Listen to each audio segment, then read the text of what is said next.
प्यारे हंसनों, कंधार देश में बलख बुखारा शहर। कंधार कहां है इस समय? अफगानिस्तान में।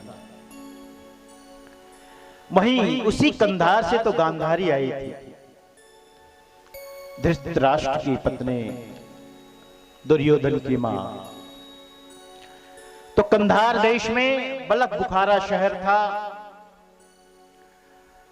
और उस बलख बुखारा शहर का राज्य का जो राजा था उसका नाम था इब्राहिम लोदी। इब्राहिम लोदी सब कुछ था उसके पास, पर्याप्त था, कोई कमी न थी। सोना चांदी मणि माणिक्य, दास दासी हाथी घोड़ा सब कुछ। निरंतर कनक कामनी के भोगों में रत रहता था। लेकिन एक दिन ऐसा होता है हमारे भी जीवन में, कुछ हमारे पूर्व कर्मों का भोग होता है, प्रारब्ध होता है, कुछ पूर्व कर्मों का संस्कार होता है, पाप के रूप में भी पुण्य के रूप में भी।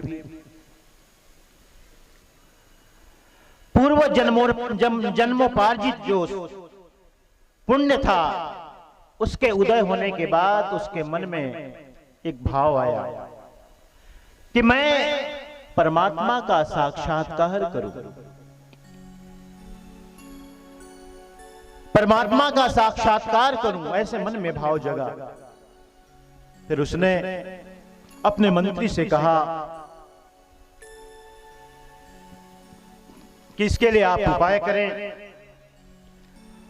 और मुझे उस खुदा का दर्शन चाहिए। इसके लिए मुझे क्या करना होगा, क्या हो सकता है, क्या संभव है? सबने उन्हें सलाह दी कि बादशाह, खुदा के दर्शन करने वाले, परमात्मा के दर्शन करने वाले तो संत महात्मा फकीर होते हैं, और जो संत महात्मा फकीर हैं वही आपको बता सकते हैं, वही उपाय बता सकते हैं, वही साधन बता सकते हैं। और इसके लिए ये उपाय ये है कि देश देशांतर के जितने भी संत महात्मा, हर संप्रदाय, हर धर्म के, सबको आमंत्रित किया जाए, सब जगह संदेश भिजवाया जाए कि बलख बुखारा शहर में सुल्तान इब्राहिम लोदी का फरमान है, निमंत्रण है कि सब लोग पधारो, आओ। बहुत बड़ा सम्मेलन है, भंडारा है। और संतों को भंडारा की खबर बड़ी प्यारी लगती है। सच है कि नहीं? आप लोग कैसे कह रहे हो सच सच? ये हमारे संत महात्मा बैठे हैं, वो जानते हैं। एक दिन बता नहीं रहा था मैं आपको, कितना भी बढ़िया से बढ़िया खिलाओ और दक्षिणा नहीं दो तो यही कहेंगे भगत ने ठीक से नहीं खिलाया। कहते हैं कि नहीं? मैं साधु ना, मुझे पता है। हम लोग जब काशी में पढ़ते थे, भंडारा का निमंत्रण आता था तो सब लोग कहते अच्छा रहने दो, आज स्कूल विद्यालय नहीं जाएंगे, भंडारा जाएंगे। अब भंडारा के प्रति वैसी ललक नहीं रह गई, मैंने देखा, अनुभव किया। लेकिन पहले बहुत ललक थी भंडारा। जब संतों को भंडारा का निमंत्रण मिला तो सब देश से संत महात्मा पधारे, बहुत सुंदर उनका सत्कार किया, सेवा किया, अच्छी व्यवस्था दी। एक दिन सभी संत महापुरुष जो भी आए थे उन सबको बुलाया गया, ऐसे ही सभागार में, बड़े सभागार में, और बुला करके कहा गया, पूछा गया, बादशाह ने स्वयं पूछा कि मैं खुदा का दर्शन करना चाहता हूं, परमात्मा से मिलना चाहता हूं, आप में से कोई मुझे उस खुदा से मिला सकता है क्या? उस परमात्मा से मिला सकता है क्या? सब संत जन चुप हो गए, शांत हो गए। क्या करें भाई, सवाल ही कुछ ऐसा कर दिया था। सब चुप हो गए, सब निरुत्तर हो गए, किसी ने कोई उत्तर नहीं दिया, जवाब नहीं दिया। तो बादशाह को बड़ी निराशा हुई, बड़ी निराशा हुई। उन्होंने कहा, अरे ये संत महात्मा फकीर, ये साधु लोग, हम तो यही भरोसा करते हैं, विश्वास करते थे कि इन्हें खुदा का दर्शन मिल गया होगा, भगवान का दर्शन मिल गया होगा, लेकिन चुप है। इसका मतलब है कि इन्हें भी भगवान के दर्शन नहीं मिले, खुदा के दर्शन नहीं मिले। तो ये फिर कैसे संत महात्मा है, कैसे साधु हैं? सिर्फ अपने जीवन चलाने के लिए, अच्छा अच्छा भोजन करने के लिए, दूसरों पर आश्रित रहने के लिए और मेहनत से बचने के लिए। बादशाह बहुत नाराज हुए और उन्होंने कहा कि साधु फकीर सुंदर वेशधारी जितने हैं, ये अपने भेष को ला जाते हैं और संसार से, जगत से छल करते हैं। इस सब संत के नाम पर, साधु के नाम पे कलंक है। उन्होंने आदेश कर दिया कि सबको कैद कर लिया जाए, जेल में बंद कर दिया जाए। सबको जेल में बंद कर दिया गया। और जब जेल में बंद कर दिया गया तो संतों का क्या काम रहा? संतों को क्या काम दिया गया? चक्की पीसने का। सब संतों को अन्न दे दिया गया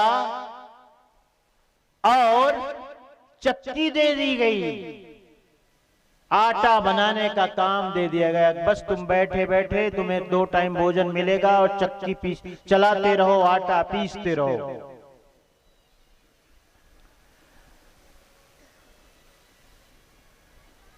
साहेब सदगुरु कबीर साहेब वे तो अंतर्यामी थे, उन्होंने जान लिया कि बलख बुखारा शहर में संतों का बड़ा अपमान हो गया।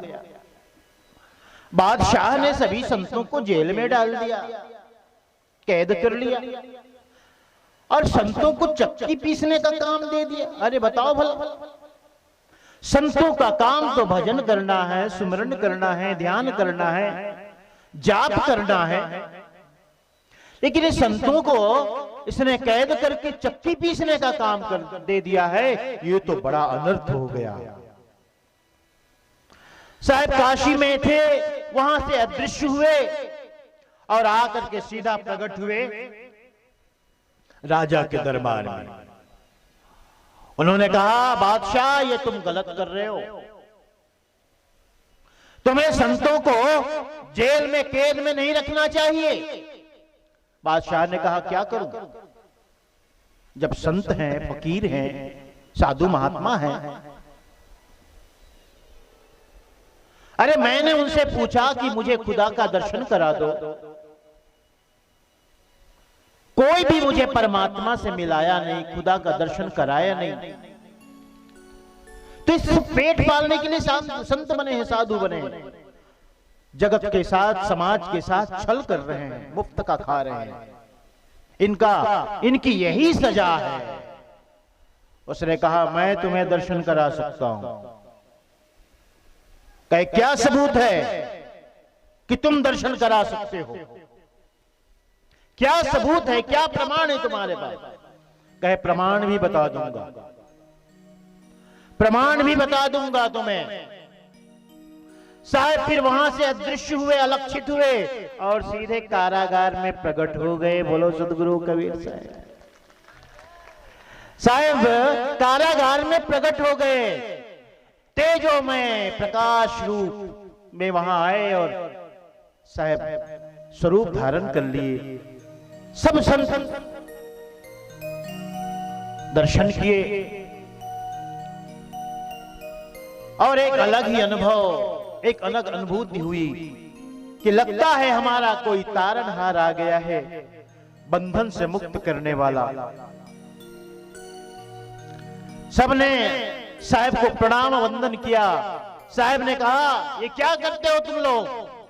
तुम्हारा काम चक्की चलाना नहीं, तुम्हारा काम है भजन करना, सुमरन करना, ध्यान करना। संतों ने कहा, क्या करें प्रभु, हमें तो यही सजा मिली, क्या करें? चक्की न चलाएं तो अनर्थ हो जाएगा। कहे तुम चिंता न करो। कहे कैसे? उसी समय साहब ने अपने योग दंड से सभी चक्कियों को स्पर्श कराया, चक्कियां अपने आप चलने लगी। बोलो सदगुरु कबीर साहब की। चक्कियां स्वतः चलने लगी और अपने प्रभाव से, अपनी शक्ति से, अपनी आत्मशक्ति से सारे संतों को मुक्त कर दिया, बंधन से मुक्त कर दिया, सारे संतों को कारागार से मुक्त कर दिया। उसी दिन से साहब का नाम बंदी छोर पड़ा, बंधन से छुड़ाने वाले बंदी छोर। प्यारे हंसनो, इस प्रकार सदगुरु कबीर साहब ने संतों को बंधन मुक्त कर दिया, कैद से मुक्त कर दिया। साहब यहां पे कहते हैं, कदाप्यज्ञो मदोन्मत्तो माया गर्व वशंगतः सत्संग बोधहीनश्चानर्थम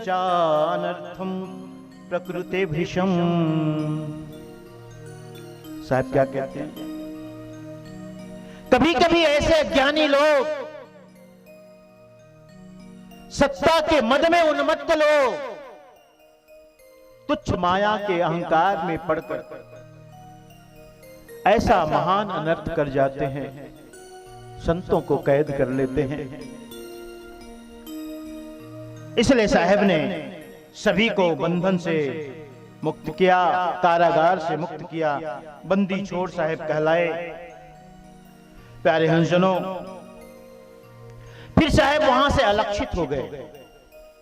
जब अलक्षित हो गए और इधर खबर मिली कि सब संत जन तो मुक्त हो गए, राजा को भी खबर दी गई। राजा आए, देखा उन्होंने तो पूछा गया कि कौन थे, कौन आए थे, किसने बंधन मुक्त किया? तो कहीं कोई संत आए थे दिव्य स्वरूप लेकर। राजा को, बादशाह को याद आया, वही तो नहीं जो मुझे मेरे पास दरबार में आए और ये कहने आए थे कि संतों को बंधन से मुक्त करो, जेल से मुक्त करो। उसने यह भी कहा था कि मैं समय आने पर इस बात का प्रमाण दूंगा, और प्रमाण लगता है उन्होंने प्रमाण दे भी दिया। साहब वहां से अलक्षित हो गए। उसके बाद सदगुरु कबीर साहब, अब देखो इब्राहिम लोदी के जीवन में क्या क्या घटनाएं घटती।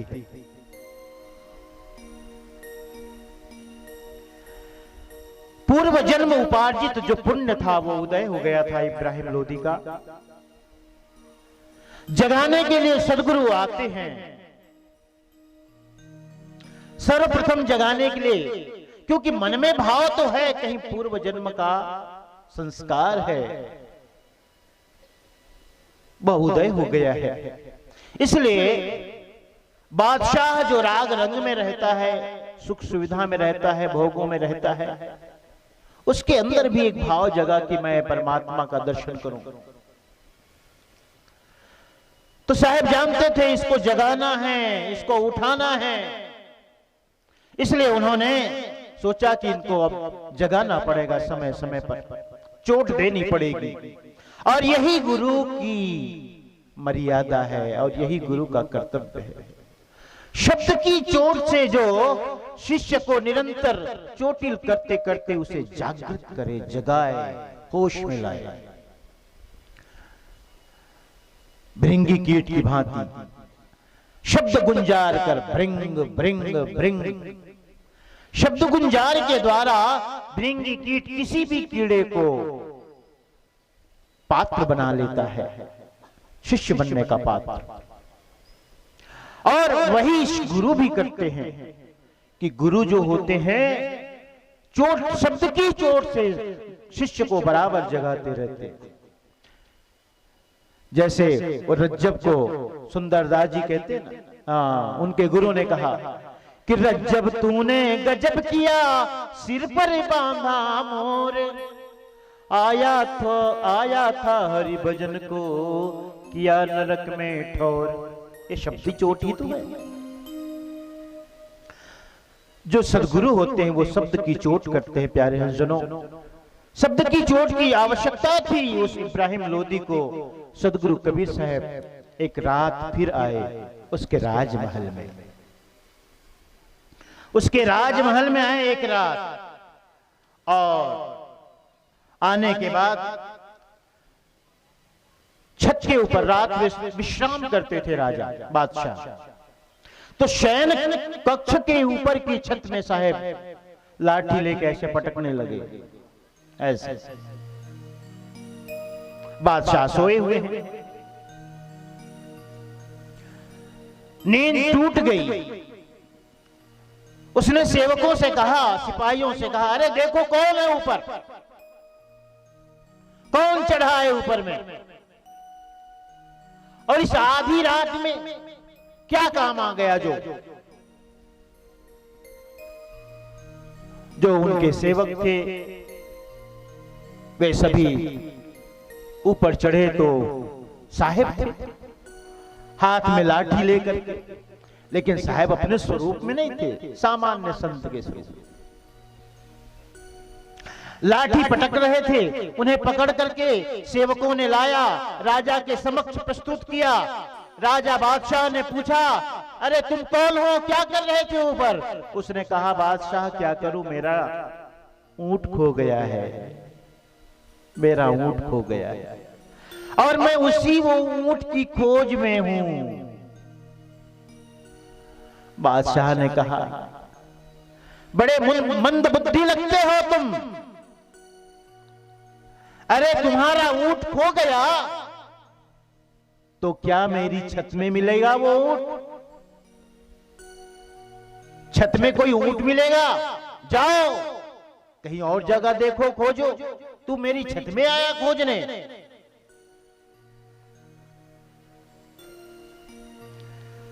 श्रुत्वै तन्नृपतेर्वाक्यं मोक्षदो गुरुरब्रवीत्, उष्ट्रो यथात्र नागच्छेत् स्थितो राज्यासने तथा, भोगासक्तः परात्मानं प्राप्नुयान्न कथंचन, राज्यमोहं परित्यज्य तमिप्सुश्चेत्वने वसेत्।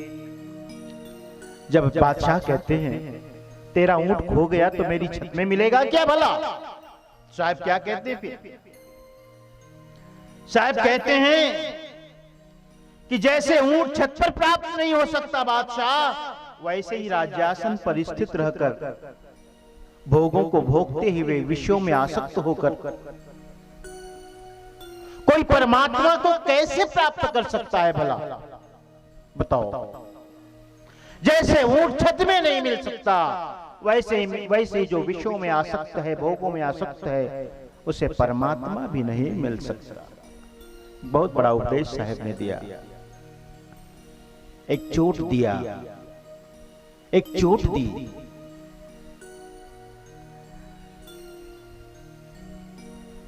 आगे फिर साहब कहते हैं, कनक कामिनी भोगे मनश्चेत् तन्मयम् भवेत्, कथच्चिन्न खुदा प्राप्ति शृणु राजन हितम वचः। कनक और कामनी के भोग में मन तन्मय हो गया हो, तो खुदा की प्राप्ति किस प्रकार भी, किसी भी प्रकार से नहीं हो सकती राजन। तुम्हारा भी मन कनक और कामनी आदि भोगों में आसक्त हो गया है। तुम खुदा को पाओगे भी तो कैसे पाओगे भला? अतः खुदा को तुम्हें प्राप्त करना है, परमात्मा को तुम्हें प्राप्त करना है, तो स्त्री, धन, पुत्र, राज्य पाठ का त्याग करो। साहब ने उनको उपदेश किया। उपदेश देने के बाद फिर साहब वहां से अलक्षित हो जाते हैं। उसके बाद फिर साहब दूसरी बार आते हैं। देखो चोट दे रहे हैं उसको जगाने के लिए। फिर साहब आते हैं एक बार उनके राज मंदिर में, जहां राजा निवास करते हैं। सिपाहियों से तू मैं हो रही है। राजा ने कहा कौन आया, क्या बात हो गई, भेजो उसको। सिपाहियों ने पकड़ करके लाया, वैसे एक सामान्य संत। कहे क्या बात है, क्यों तू मैं कर रहे हो, क्यों लड़ाई कर रहे हो? सिपाही ने कहा कि राजा साहब, बादशाह ये कहता है ये धर्मशाला है, मैं यहां रुकूंगा, ठहरूंगा। मैं कहता हूं कि भाई ये धर्मशाला नहीं, धर्मशाला तो अन्यत्र है, तुम वहां जाओ। लेकिन ये जिद करता है, कहता है मैं तो यहीं रुकूंगा। इब्राहिम लोदी बादशाह ने कहा कैसे भाई, मेरे इस राज मंदिर को, मेरे राजमहल को तुम धर्मशाला कहते हो? तुम्हें दिखाई नहीं पड़ता? इतना सुंदर यहां लकड़ियों का तरह तरह का सामान देख रहे हो, सिंहासन है, खम्भे हैं, सब कुछ इतना सुंदर है, रत्न है, मणिमाणिक्य है, सोना चांदी है, ये सब कुछ मेरे इस राजमहल में लगा हुआ है। क्या धर्मशाला को ऐसा सजाया जाता है? ये मेरा स्वयं का रहने का मंदिर है, राजमहल, राजमंदिर, और इसे तुम धर्मशाला कहते हो? तो उस संत ने, जो साधारण वेश में साहब आए थे, उस संत ने कहा बादशाह, अरे धर्मशाला को धर्मशाला न कहूं तो क्या कहूं भला? कहे फिर जिद करते हो, तो फिर कह रहे हो धर्मशाला, साबित करो एक ऐसे तुम धर्मशाला है। उसने पूछा, उसने कहा कि मैं जो कहता हूं, जो पूछता हूं, उसका उत्तर दो। राजा साहब को, बादशाह को कहते हैं साहब कि तुमसे पहले कौन राजा था? क्या पूछा उन्होंने कि तुमसे पहले कौन राजा था? बादशाह कहते कि मेरे नाना जी थे, मेरे नाना, क्योंकि इब्राहिम लोदी के नाना का कोई पुत्र नहीं था, इसलिए उसकी जो मां थी, अर्थात जो उसका पिता था इब्राहिम लोदी का, उनके नाना ने अपने यहां बुलाया। इस प्रकार की कहानी है, और इसीलिए उसने कहा कि मेरे नाना राजा थे। फिर पूछा था साहब ने, उससे पहले कौन राजा था? मेरे नाना के पिता थे। उससे पहले कौन राजा? मेरे नाना के पिता थे। उससे पहले कौन? मेरे नाना के पिता के पिता के पिता। अच्छा, अब ये बताओ तुम्हारे बाद कौन होगा राजा? कहे मेरा बेटा, उसके बाद उसका बेटा, उसके बाद उसका बेटा। बोलो बादशाह, जहां लोगों का बराबर आना जाना होता रहे उसे क्या बोलते? तुम ही बोलो ना। जहां निरंतर लोगों को आना जाना हो, कोई स्थायी डेरा ना हो, कोई स्थायी टिकता ना हो, कोई स्थायी रुकता ना हो, उसे धर्मशाला ही तो कहते हैं, और क्या कहते हैं भला? फिर एक चोट उसने दी और उसके बाद साहब फिर वहां से अलक्षित हो जाते हैं। तीसरी बार फिर साहब मिलते हैं। राजा साहब एक दिन अपने बगीचे में हवाखोरी कर रहे हैं। हवाखोरी किसको कहते जानते हो? आज के समय में वॉकिंग कह लें, सैर सपाटा कह लें। सुबह सुबह हम लोग टहलने वाले नहीं जाते बगीचे वगैरह में, पार्क में। तो राजा साहब जो है अपने बगीचे में टहल रहे थे, सुबह का समय था। उसने देखा एक कुत्ता है, कुत्ता, और उसके पूरे शरीर में घाव है और घाव में कीड़े भी लगे हुए हैं।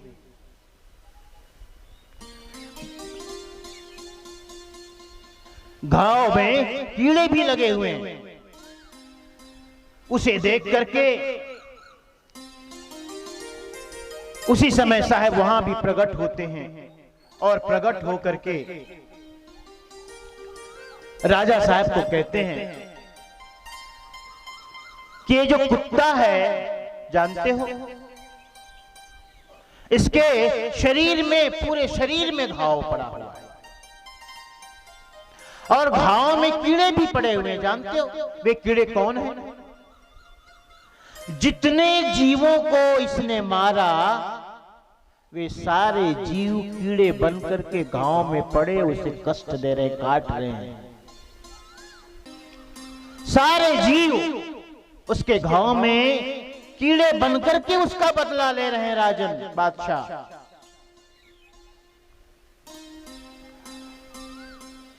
और इस प्रकार जब उसका परिचय देते हैं कि कुत्ता भले ही कुत्ते योनि में है, लेकिन एक कीरमान देश का राजा था, कीरमान देश का राजा। और एक कीरमान देश का राजा था। राजा रहते हुए अनेक जीवों का इसने वध किया और वही जीव आज कीड़े बनकर उसे सता रहे हैं, दुख पहुंचा रहे हैं। इस प्रकार एक और चोट उसने सदगुरु ने दी थी। प्यारे हंसजनों,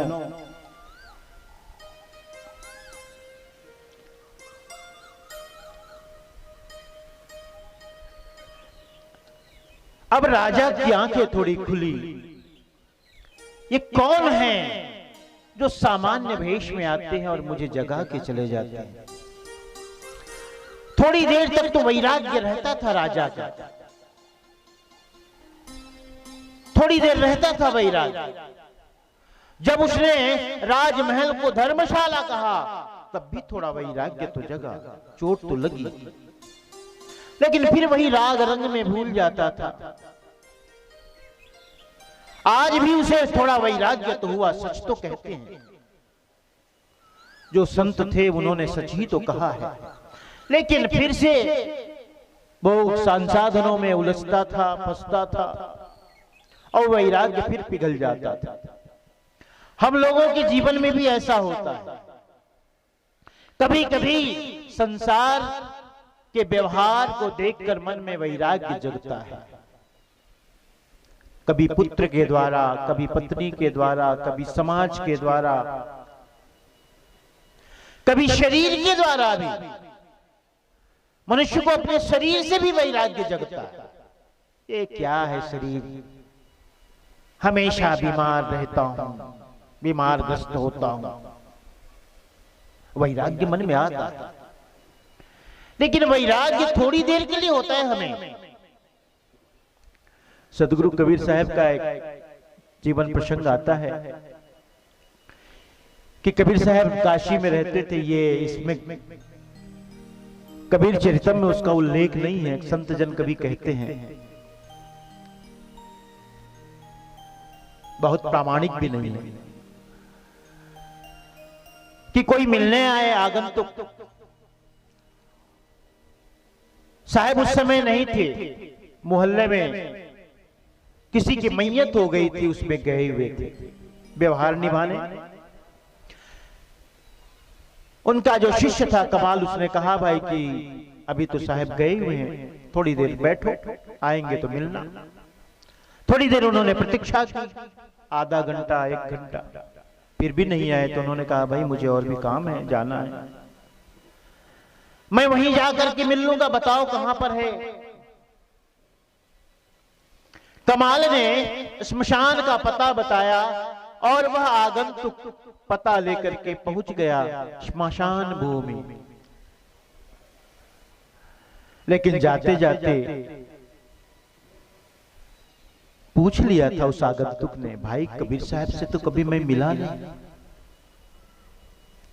तो इतने लोगों में पहचानूंगा कैसे। तो उसके शिष्य ने, कमाल साहब ने कहा था, देखो जिसके सिर पर जोत जलती होगी ना, समझ लेना वही कबीर साहब है। कहे ठीक है, अच्छी पहचान है, तब तो पहचान लूंगा। जब शमशान भूमि में गए तो देखा कि जितने लोग आए हैं मैयत में, सबके सिर के ऊपर जोत जल रही है, वैराग्य की जोत, वैराग्य की जोत सबके अंदर। क्योंकि शमशान में जाओ तो सबको लगता है, आपस में बात भी करते हैं, देखो जी कुछ जीवन में रखा नहीं है ना कहते हैं कि नहीं, ऐसे कुछ रहे नहीं, देखो नहीं, कल तक तो अच्छी अच्छी बात करता था, अरे कल ही मिले थे भाई। कह रहा था देखो जी इस बार चुकना नहीं, चलना है ना, इस बार काशी जाएंगे, साहब बहुत बुलाते हैं, इस बार चलना है, और मैंने पैसे वैसे भी थोड़े जमा कर लिए, रख लिए, ध्यान में रखना, समय से टिकट बनवा लेना। देखो ना चला गया। शमशान भूमि में सब वैराग्य की बात करते हैं, सबके वैराग्य की जोत जलती होती है। जब वो आगंतुक गया तो परेशान हुआ कि सबके सिर में वो जोत जल रही है। कहे भाई इसमें कबीर साहब कौन है। तो जलाने या दफनाने के बाद हम लोग नहाते हैं, बगल में तालाब था, सब लोग नहाने गए, जो भी जाता था नहाने डुबकी लगाता था, वैराग्य की जोत बुझ जाती थी। जो भी डुबकी लगाए बुझ जाए, जो भी डुबकी लगाए बाहर निकले बुझ जाए। कबीर साहब ने भी डुबकी लगाई, लेकिन जोत नहीं बुझी। उन्होंने जाना कि यही कबीर साहब है। तो हमारे जीवन में भी वैराग्य के क्षण आते हैं कभी कभी, लेकिन हम लोग थोड़ी देर के लिए वैराग्य का अनुभव करते हैं। वह राजा भी वैसा ही था। साहब जब शब्द की चोट देते थे तो तुम्हें तो लगता था सचमुच जीवन में कुछ रखा नहीं, लेकिन फिर भूल जाता था।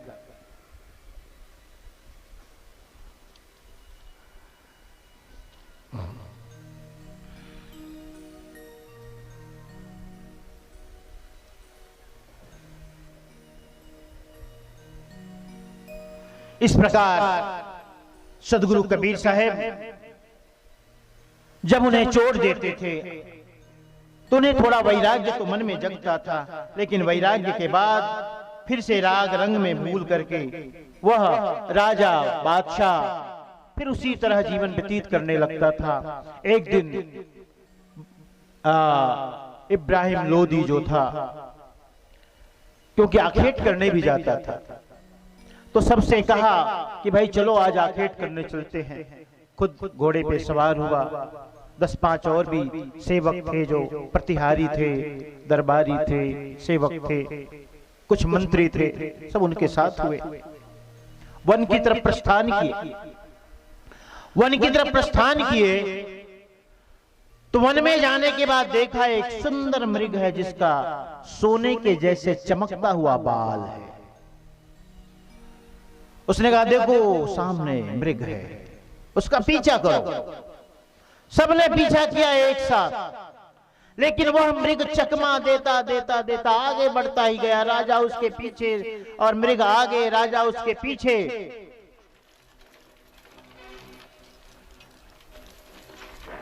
वन के भीतर घने जंगल में वह मृग प्रवेश कर गया। भक्तजनों, उसका पीछा करता करता मृग तो नहीं मिला, लेकिन राजा बिल्कुल थक गया, थक कर चूर हो गया, थक करके चूर हो गया।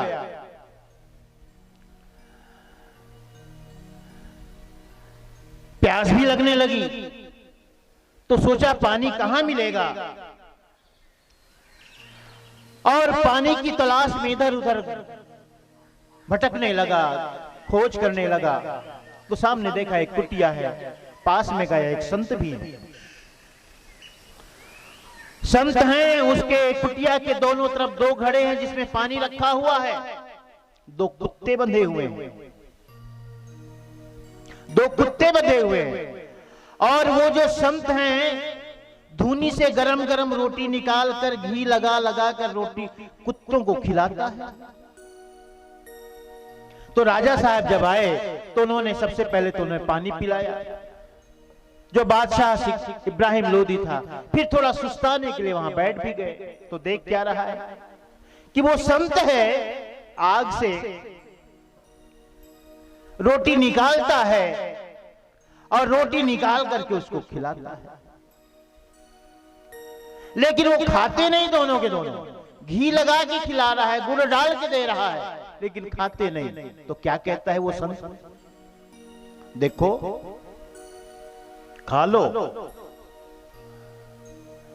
पता नहीं कौन सा कर्म तुमने किया, ऐसा पाप कर्म तुम लोगों ने किया कि तुम्हें कुत्ते योनि में आना पड़ा, और मैं तुम्हें घी रोटी खिलाता हूं तो भी नहीं खाता।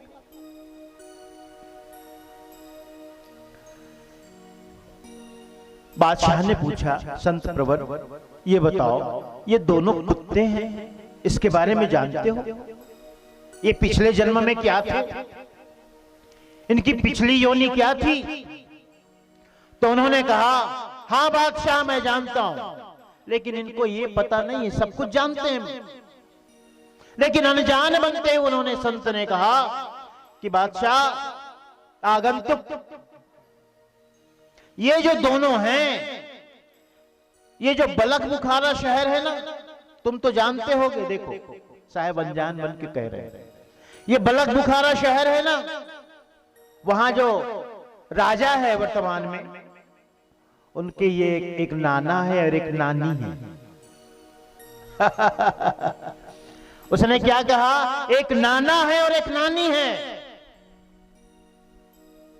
अपने पिछले कर्मों के कारण इन्हें कुत्ते की योनि में आना पड़ा, क्योंकि अपने राज्य काल में इन्होंने बहुत पाप किए, अनेकों जीवों का वध किए, प्रजा को भी सुखी नहीं रखे, नीति और न्याय से काम नहीं लिए। इसी कारण से इन्हें कुत्ते की योनि में आना पड़ा। अभी उनका नाती है, वो राजा है, और मुझे भी उसके बारे में भी चिंता होती कि पता नहीं उसका क्या होगा। वो भी सदा पापों में लगा रहता है, पाप कृत्य में। राजा को, बादशाह को फिर से चोट लगी। थोड़ी देर बाद उन्हें अपने साथियों का ख्याल आया। वहां से थोड़ी दूर जा करके देखने लगे कि कोई आता हो इधर उधर से। बस कुटी से 10 कदम आगे बढ़े, अपने साथियों को खोजने के बहाने पीछे पलट कर देखा, न तो कुटिया है, न संत है, न कुत्ते हैं, कोई भी नहीं। बोलो सदगुरु कबीर साहिब। फिर से बादशाह को लगा कि मुझे जगाने के लिए कोई आता है। प्यारे हंसनो,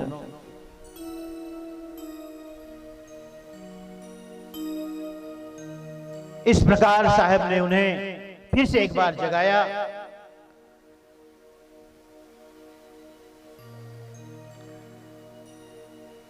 फिर राजा साहब अपने महल आते हैं। महल में आने के बाद कुछ दिन